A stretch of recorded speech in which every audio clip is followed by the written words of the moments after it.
বাঁশজনিতে ছাত্র মৃত্যুর ঘটনার পর বেহাল রাস্তার অভিযোগ তুলে কলকাতা পুরসভার পেলোডারে উঠে ভাঙচুর চালিয়েছেন উত্তেজিত জনতা। স্থানীয়দের অভিযোগ, বছরের পর বছর ধরে রাস্তা খারাপ, বারে বারে দুর্ঘটনা, তবুও হুঁশ ফেরেনি প্রশাসনের। বিক্ষোভ সামাল দিতে বাঁশজনি পুলিশ পৌঁছলে পুলিশকে ঘিরেও বিক্ষোভ শুরু হয়।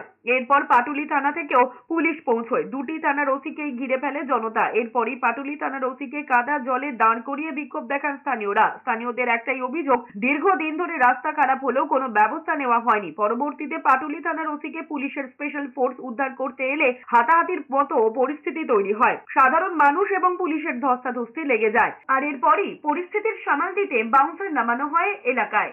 আর দীর্ঘক্ষণ পর পুলিশের স্পেশাল ফোর্স পাটুলি থানার ওসিকে উদ্ধার করে নিয়ে যেতে সক্ষম হয় ও পরিস্থিতি সামাল দেয়। এই ঘটনায় 113 নম্বর ওয়ার্ডের তৃণমূল কাউন্সিলর অনিতা কর মজুমদার বলেছেন, পুজোর জন্য কাজ হচ্ছে বলে রাস্তাঘাট একটু খারাপ আছে। জেসিবি মাটি তুলছিল, পিছিয়ে এসে ওই বাচ্চাটিকে ধাক্কা মারে। খুবই দুর্ভাগ্যজনক ঘটনা।